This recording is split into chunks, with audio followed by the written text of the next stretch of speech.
Hello, y'all. This is Jay Scoop from Madonna Sticks YouTube channel, and I figured I would talk to y'all a little bit about a series I watched the other day on Netflix last night. I think it was called A Man with 1,000 Children, or A Man with the Most Children in the World, or something like that.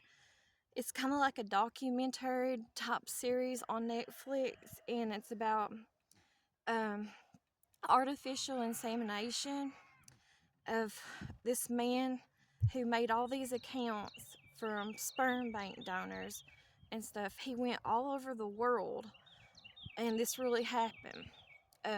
He started off in I think Denmark and Sweden, Norway, and I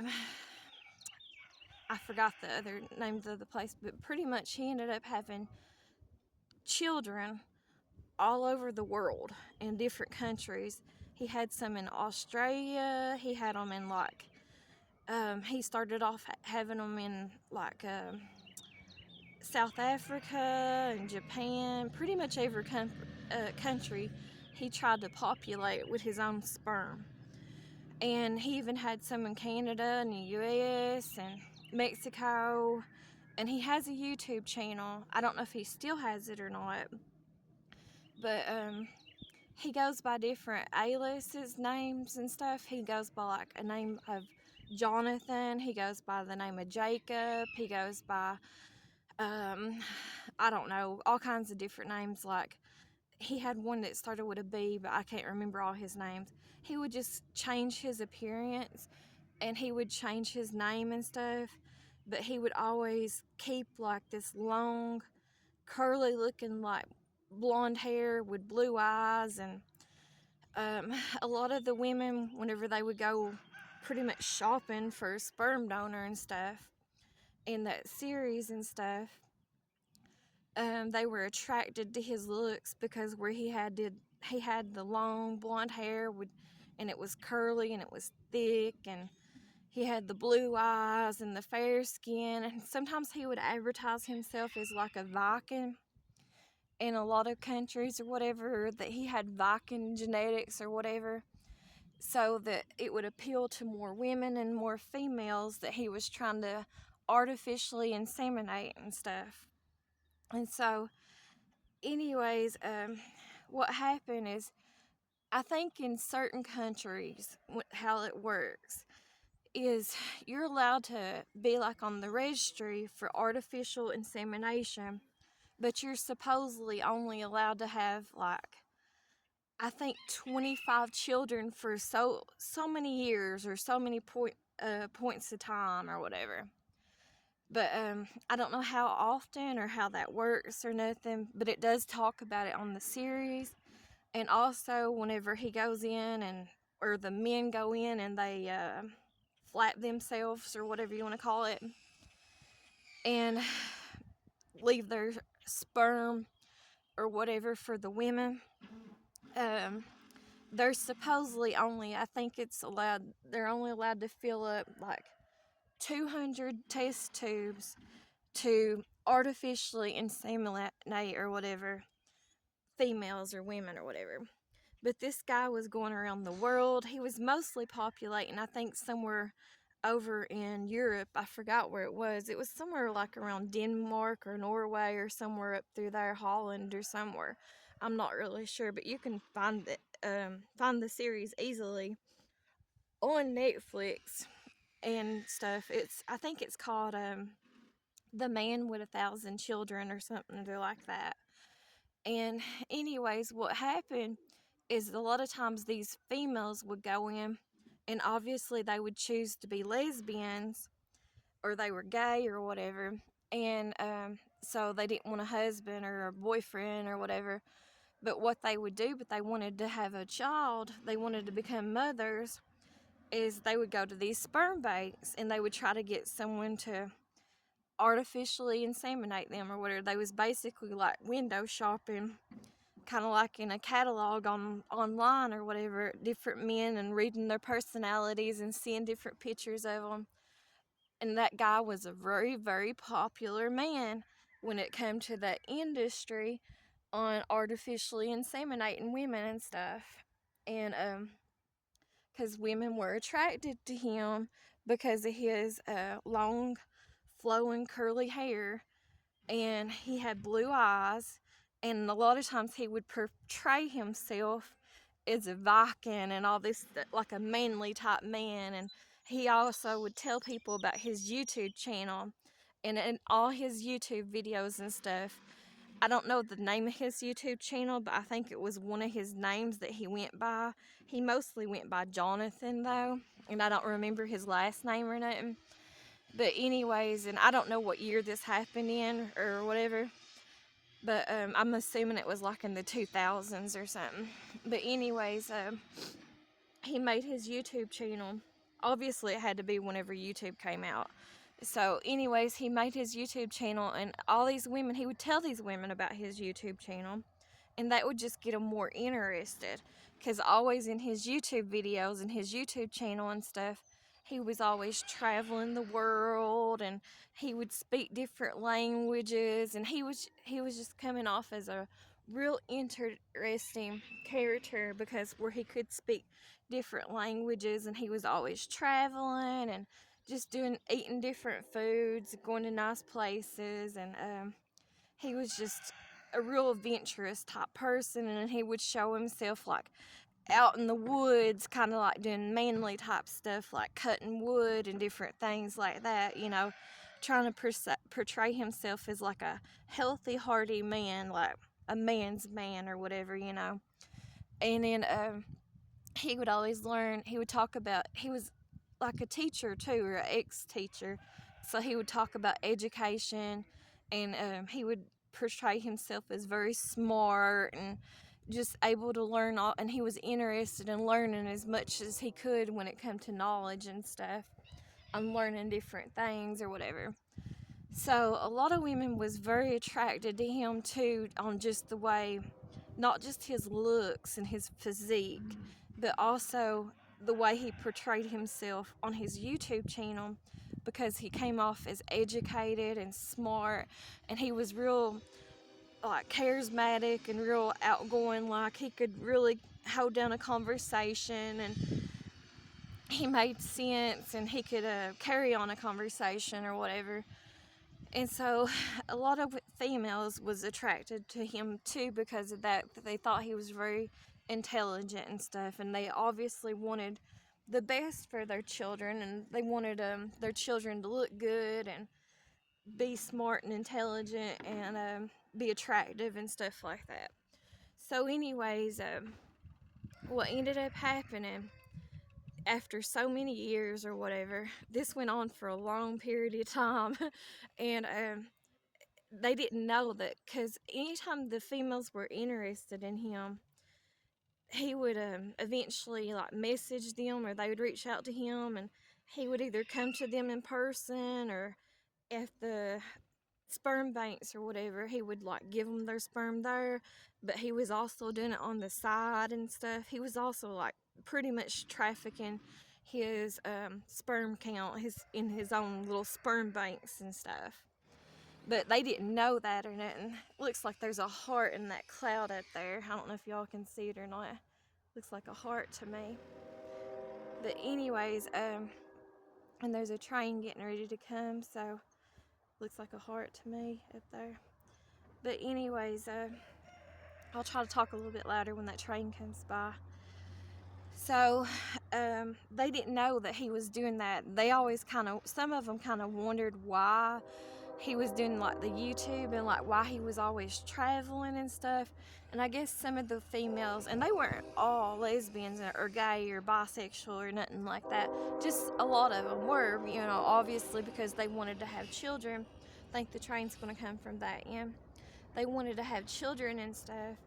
And so, but a lot of them were like, there was this one couple where he'd already had children, but then he got remarried.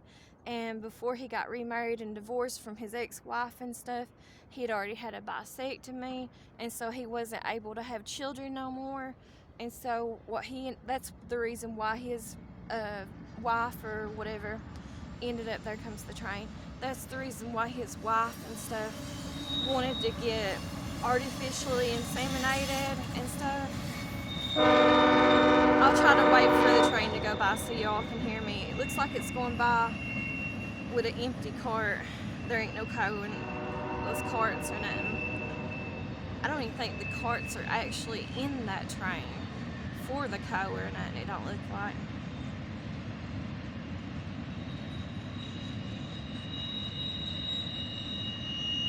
There was machinery on it, so they must be working on the tracks somewhere. I seen a couple workers sitting on the train.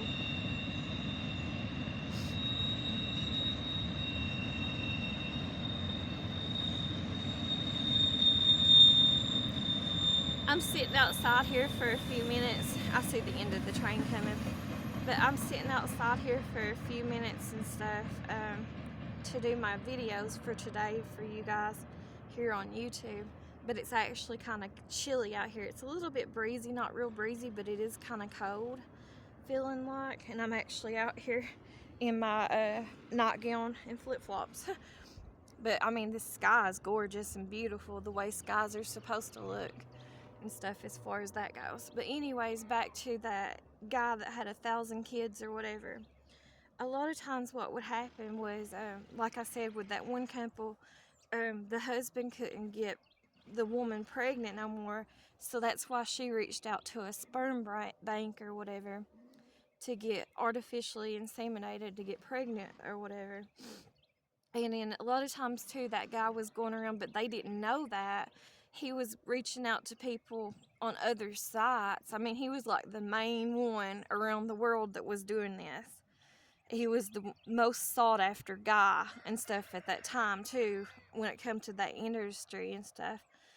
The women preferred him and stuff and was reaching out to him all the time. So he was like very busy, and he had his own businesses and stuff on the side where he was doing stuff illegally and stuff, making children and stuff. But anytime the females would ask him about how many children that he had or anything like that, he would always just say, oh, 1, 2, or you're my first one, or maybe 5, or I'm just going to help out like 5 families. He would say stuff like that, or he would say under 25 or whatever, until they started catching him up. Then it started to change, and then he never did give them a complete answer. He was always lying, and he would tell them like one person something and something else. He would go from like 10, 15, 20, 25, up to 50, 100, 200. Then he would say like 600, and he wouldn't remember how many he had or whatever. But anyways, when they started catching him up, and the reason they started catching him up was because of his YouTube videos kept catching him into his dealings or whatever, because they started figuring out, because these wasn't dumb people. I mean, no one's really dumb anyways, but anyway, that's just my opinion. Nobody was born yesterday. Nobody's a baby starting on anew or anything. That's just my opinion. But anyways, these females started, kind of like catching on to him because of his YouTube videos. They was starting to like wonder, like, why is he traveling all the time for? Even though that they love their children, and obviously they're grateful for that they were able to get pregnant and stuff through him and have children. They also was just their children were starting to get bigger and grow up a little bit. And one of the women she was a lesbian, but she was a teacher at a school, and I forgot what area it was. But anyways, her child, I think she had a daughter with him, and her daughter started growing up, getting older and stuff. Her daughter had the long blonde hair, just like the donor, like he did, that Jonathan guy or whatever. So she got the genetics off of him or whatever. And but the teacher, her mother or whatever, she started noticing other students in the school, not a whole lot, but a few, that was real similar, like whenever they would go out for recess and play on the playground, that how they was so much alike, like her daughter. And she started questioning it, because I guess the other people too, they didn't have husbands or boyfriends or nothing like that either. I don't know if they were lesbians or not, but anyways, I guess she just started wondering, like, how did you get pregnant? Kind of like thing or whatever. And so one day she was talking to one of the other parents, and that they kind of like made a joke out of it or whatever, because they was like in shock, probably pretty much or whatever. They was like, so how did you get pregnant? And they was talking about the sperm bank donor and stuff that they went through the company and stuff. And then that other one was like, yeah, I went through the same one. And then they started saying like who they used, like the person that they used and stuff, who that was.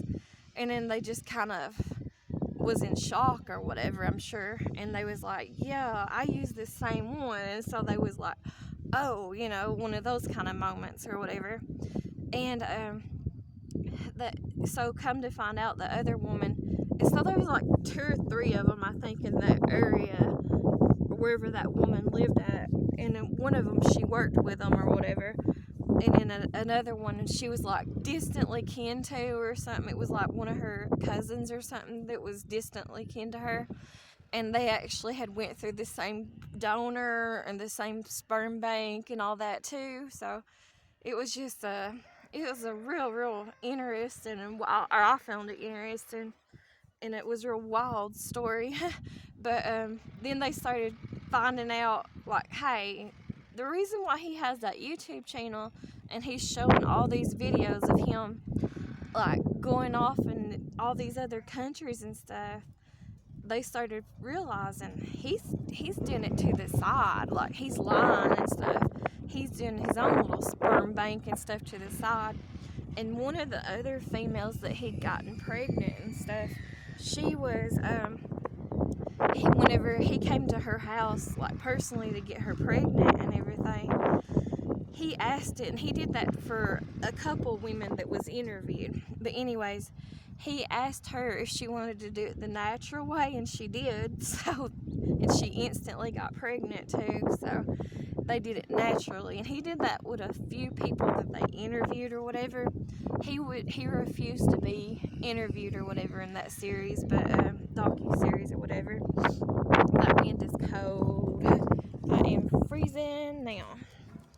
But anyways, there was this woman in America, United States of America or whatever, and she was a younger woman, and she had actually been born by artificial insemination, and it wasn't through a company. What happened, and I forgot her name in that series, but anyways, that wind is very cold.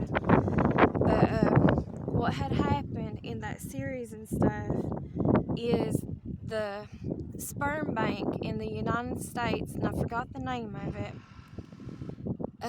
that doctor who worked there, he was going around and I guess dumping out all that's terrible, but he was going around, I'm assuming, and he was dumping out all the sperm collections from all the people that would come in to donate, and he was swapping out their sperm for his own sperm. The doctor was now, and I don't remember the doctor's name either. But anyways, once that girl grew up and she became a young adult, her and her parents that raised her or whatever, they realized this. I forgot how. I don't remember how. It didn't really say how, I don't think, in the series or whatever. But I think it was under like a handful of episodes too. But anyways, they figured it out, and they're bringing it to light about that doctor, what that doctor done. And obviously that girl starts like, I guess she starts getting a feeling or whatever, like she wants to reach out and find who her parents are or something. Because a lot of times that I think that happens. I mean, I don't know personally or nothing, obviously, but I think that happens a lot of time with children, whether you're adopted or artificially inseminated, or whether someone else raises you or whatever. Once you become like 18 years old or a young adult or whatever, a lot of times what happens, or what I've seen happen or whatever, a lot of times these people will grow up, and which I think it's natural, they want to know who their parents actually are, their biological parents or whatever. And no matter what, if they was raised by good people or bad people or whatever, they start wondering whenever they get older about who their actual blood parents are. And so that's what happened with that girl, because even though she was raised by good parents or whatever, she started wondering, and she started reaching out when she got older. And then I don't know how it came out or nothing about that doctor, but then they found that out about that doctor. Then she became real vocalized and stuff about it, and she was fighting for people's rights of artificial insemination and stuff. And if I'm not mistaken, I could be mistaken, but I think at the time when that girl comes out too, the one that was speaking in the United States, I think that was the only company for artificial insemination. And I think it started in America. And it was all around the world until it spread out. You know, it became like a business, like everything does, or whatever, a franchise or whatever. And so she had learned about those cases of those other women from the other countries and stuff. And because they had made like a Facebook group, a Facebook site, and it started building up. I mean, like instantly, people started finding out about it. These mothers or whatever, these moms and stuff to these children, and so they all started joining in that Facebook site because I guess they was all getting similar questions to how that one mother did. Like they was starting to wonder, like, hey, a lot of these children on the playground, as these children are starting to age and stuff, they look so similar to like how her child does or their children does and stuff as they're starting to age, and then they're starting to wonder, like, hey, could that be another artificially inseminated child, and could they be siblings? And then so they was starting to get worried because the older their children got, they was worried about their children becoming incest, like falling in love with one of their siblings and not realizing it was one of their siblings or something. And so that's why they started that Facebook group, and then more people was just added to it. It built up instantly, you know, like from 1 to 100 and hundreds and up to thousands of members, and they was like showing pictures of how similar all these children were and stuff, and they all had like similar either their personalities or just the way that they look. A lot of them had that blonde hair and stuff like that dad did or whatever, that Jonathan guy. And so this woman in the U.S.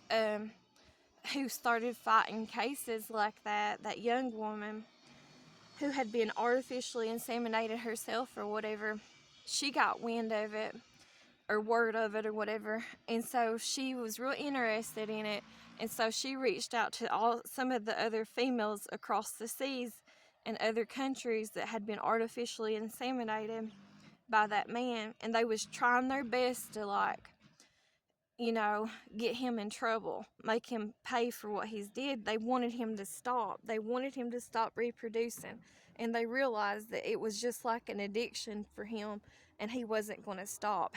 That was his hope in his mind. His whole purpose of what he wanted to do was just like populate the whole world of nothing, kind of like a godlike type personality or whatever you want to call it, with his own children or whatever. And he wouldn't ever like take money, I don't think, for it or charge these females or anything. So I don't really know like the logistics about it of how he got money or anything like that. But he was able to do it. I think a lot of times the reason why he would be able to travel and stuff was because other countries, once they started the process that they wanted artificial insemination banks or sperm banks or whatever, they would pay these men, not just him, but men, like tons of men, the men that were willing to donate or whatever, they would set them up in like, for like weeks at a time. They would set them up in like free hotel rooms with free food and free internet, you know, everything for free or whatever. So that's how he was able to do it sometimes or whatever. But some of the women that he had already gotten pregnant and had children with started trying to reach back out to him and try to, some of them had like 2 or 3 children with him. but some of them was just trying to catch him up in his own little spider web, so to speak, or whatever. So they started pretending and trying to catch him, like get him to impregnate them or whatever again. But he was catching on too, and so he wouldn't do it. But then this one time, this one person that was hired actress in the United States through that female who had been artificially inseminated in the U.S. through her or whatever, they set up kind of like a little group to kind of catch him in his own lies or whatever, to make him stop impregnating people or whatever with his sperm or whatever. And so they had made like a fake account and of this female, because some of the other women that he had impregnated kind of knew or kind of figured out what his taste in females was, and he was attracted to more mid-30s type females and more like physically fit and had long flowing hair. Most of the time it was brunettes and stuff. That was what he was attracted to. So they made a fake account of a female that was like that, and she was trying to get him to impregnate her and stuff, and instantly he fell for her. So that's how they got to meet with him. And then they ended up taking him to court. And then somehow or another, which is even more, I feel so bad for them women. It's so disgusting even saying it like that. But at one point in time, and they didn't ever know, they ended up having to take DNA tests because of this. Because that man, he had a gig going on where him and this other guy who was also listed in one of the sperm banks or some of the sperm banks, they would flap themselves off or whatever, and then whenever they was exchanging their sperm and stuff in containers and everything, they would what they would do whenever they went to drop off points and stuff, they would mix their sperm and stuff in those containers, like shake them up together, and they was just basically playing like a Russian roulette game with these women's, their sperm or whatever, before they would artificially inseminate these women, or before these women would artificially inseminate themselves or whatever. But anyways, so that was so disgusting. So some of them had to do like DNA testing and stuff to even see if those children did belong to that Jonathan guy, or if they belonged to the other man that was doing that with him. And who knows if that was the only other man that was doing that, because they just looked at it like a game, because they just want this like superpower or whatever you want to call it, to see who wins, see who impregnates the whole world or whatever. And so that's the way they were looking at it. It was just a game to them, and they're really highly narcissistic people. So, but anyways, that's what happened on that series. And they found out that at least the name of it is called A Man with 1,000 Children, but at the end of the series or whatever, I guess after some of them had went back and got DNA testing because that had happened or whatever, they found out that only the ones that would come forward anyways, out of the ones that had the testing done, it was like 600 and some that was actually his children. But then they said, like at the end of that series, in other countries like South Africa and stuff, I could be wrong, but I think it was in Cambodia, South Africa or whatever, they had just started that, like making up a sperm bank and stuff, and he was listed as like the lion because that was his favorite animal. And I think that's the kind of mentality that man had. He kind of just wanted to be like the alpha male of kind of like a lion. I think that's why he liked lions so much. And I guess too, where he had that blonde golden hair and it was curly or whatever, like his mane, like a lion or whatever. And that's another reason how they found him whenever he got listed in the sperm bank of South Africa. But he ended up going to court, and obviously he was denying everything, and they really didn't do much with him. They just said that if he ever gets caught again donating, because he has that many children and they want him to stop, is if he ever gets caught up in it again or whatever, then he has to pay like $100,000 fine. So that's how the series ends and stuff. Is it just ends on that, and he supposedly stops. So I don't know, but I've always kind of found that stuff to be kind of interesting myself, or whatever, and I've always just kind of wondered about stuff like that. And I didn't know this person personally. I just kind of hearsay or knew about this person. There was this person that used to live in this county that I live in, and I will not say their name, obviously, for lots of reasons, but they have passed on. But in their incident, from what I was told when I was younger, when all this stuff kind of started coming out and stuff, but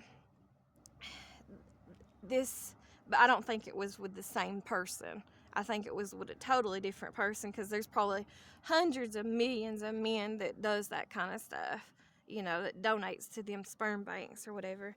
But anyways, what had happened whenever I was growing up, I was still a teenager. My mother, back whenever she was working and stuff, she worked with this woman whose sister had went through artificial insemination back in America, United States or whatever, and she got pregnant and she had a child or whatever, through artificial insemination. Well, that little girl, or that, we'll call her a little girl or whatever, she was a few years younger than what I am. But anyways, from what stories I was told, and obviously you can figure out who the resource was or whatever, because I was just a child, like I said. But anyways,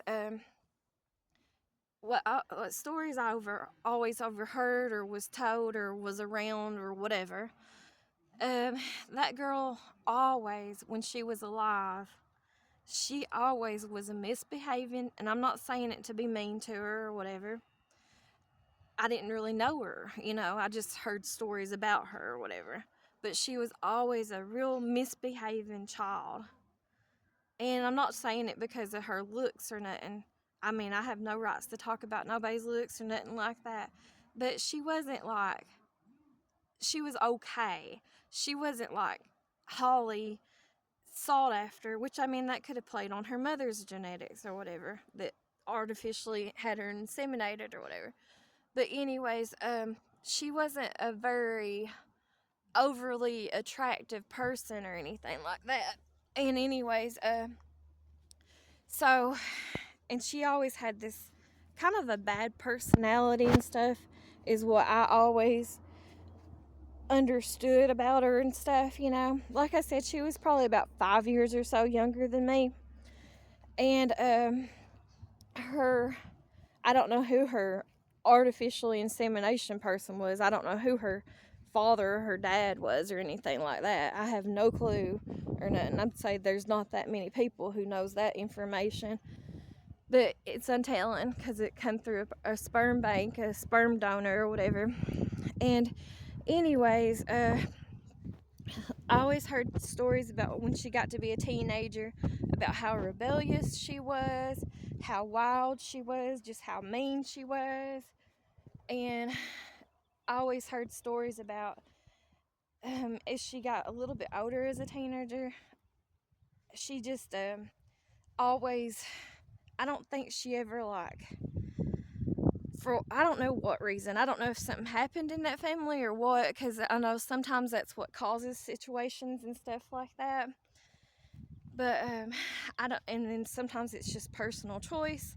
But anyways, she always like wanted to swing, and I mean, I'm not trying to be mean or nothing, call anybody out on that or nothing, but she always wanted to swing the other direction. She never was interested in men or boys or nothing like that, to my knowledge, or anything. And so anyways, after she got out of high school, and actually, my sibling, he had his last child. He had a child with this girl who used to be best friends with this female that I'm talking about. And she always said the same thing, like when they was real wild and they was growing up and stuff, they both, well, she admitted to it. I mean, she admitted that they was real mean, they was real wild, they was into the rugs, you know, just all that stuff. But they were like best friends with each other. Well, anyways, what happened, I'd say it's been about, I don't know if it's been that long ago or not now. I'd say it's been close to it. I'd say this happened about whenever Facebook came out, you know, the social media Facebook. When the social media Facebook came out with Facebook Lives, this happened about 2 or 3 o'clock in the morning one night. She was on a Facebook Live. They said, I never watched the video or nothing. Obviously, they've took it down and stuff since then. But she was on a Facebook Live, and she was living behind her aunt in a little tiny trailer, I think. And she took a pew pew, G pew pew, you know, and she took that and she aimed it towards her head, and she unalived herself on that live, on Facebook Live. And so that's how her family and everybody witnessed that and seen that going on. And so I don't know, I've heard that girl always wondered about who her dad was, and I don't think I think that what I was told, you know, through different people, I think she always just kind of probably never felt like she belonged, and she didn't probably like it that she was, because that's kind of unheard of, especially back then. It's like I said, she's probably about 5 years younger than I am, and that was especially unheard of around here back then. I mean, stuff like that obviously now, so you might would hear more so about stuff like that now, but that was pretty much unheard of back then around here. And so I'm sure she probably always kind of wondered or didn't fit in. You know, she probably felt bad about it. I'm assuming she did anyways. I mean, I probably would, knowing that I was pretty much like a sperm bank baby. You know, there ain't no other way of putting it other than the truth or whatever.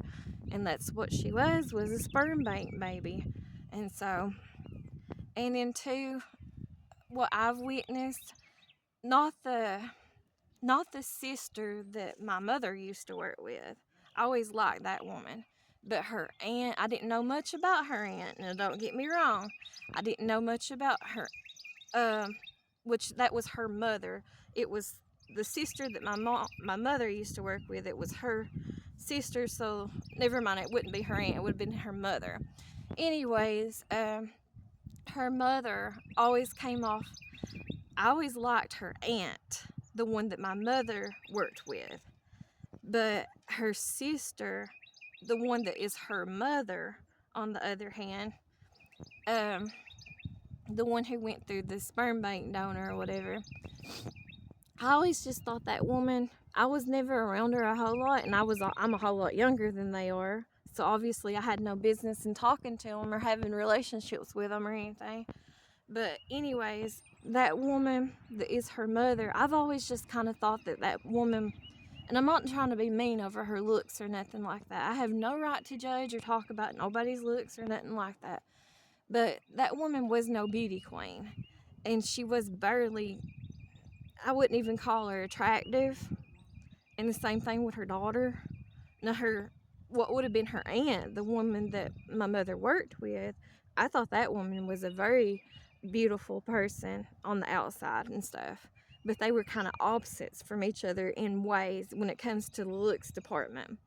But anyways, and I'm just not saying it because of her looks, but just her personality in general. Her mother, the one that went through the sperm bank, she wasn't an outgoing person from what I seen. and she always had a real mean look on her face. And she just was real choir acting and stuff every time I was ever around her, which wasn't much. So you don't take that to heart or nothing. But anyways, I always heard every time about that girl growing up and stuff, how they had trouble about her, how she was always getting in and out of trouble and stuff. And then when she got older, she got into drugs and all that. And then obviously the girl was suffering for something, and I don't know what the reason was or anything like that. Obviously I don't know. And even whenever that happened, and my youngest nephew, my brother's last child or whatever, his baby's mama that was close to her was still coming around here, and that happened during the time that she was staying here and stuff. And she really didn't even know why, and that was her best friend, so. But I always thought that might have been why. I'm just assuming and putting it out there in my opinion or whatever. But I mean, that's how I would be if I was a sperm bank baby or whatever, a factory baby or lab baby, however you want to say it. That's probably how I would feel if I was like that.